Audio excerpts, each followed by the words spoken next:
Hi, I'm James Lamont, Fellow at the Bedeen Center for Rural Economic Development at the University of Minnesota, Crookston.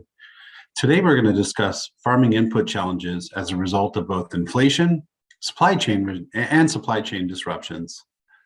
Prior to the invasion of the Ukraine, the Purdue Center for Commercial Agriculture conducted a survey in December of 21.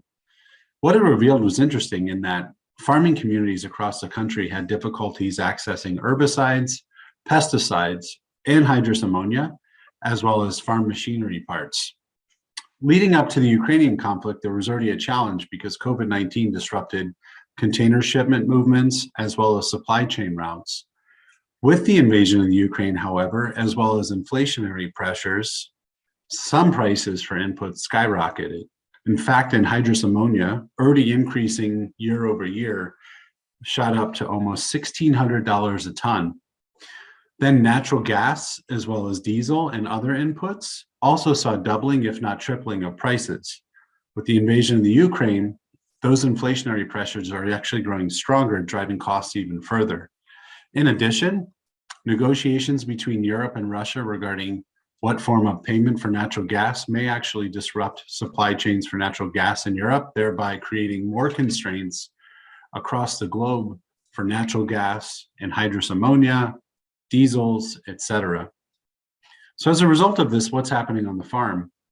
Given that global commodities are produced across the country, as well as commensurate with Ukrainian numbers of being number one in sunflower seed, corn, being sixth in corn, and then being major producers of wheat and soybeans, these disruptions in Eastern Europe could have an impact naturally on what farmers decide to grow in the United States.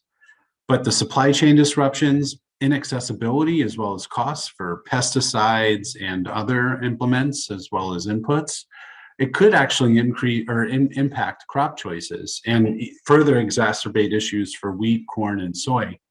In addition, we suspect that tillage practices may shift as well, and planting in Eastern Europe will likely we'll know within both March and April of 2022 what products get planted and which do not. So given these disruptions, decisions will have to be made on the farm. Given that some costs are super high, yet contracts for, say, corn aren't nearly as high, the outputs being much lower than the inputs, that'll truncate margins and force even more difficult decisions. We also suspect that wheat will be the focal point in 2022, given the large production quantities in the Ukraine, and then naturally all of the inputs on our side here in the United States. So definitely something to watch. There's a lot happening on each individual farm in regions, the entire upper Midwest, the United States, as well as the globe. So thank you for spending time with me today and allowing us to share some of this information with you.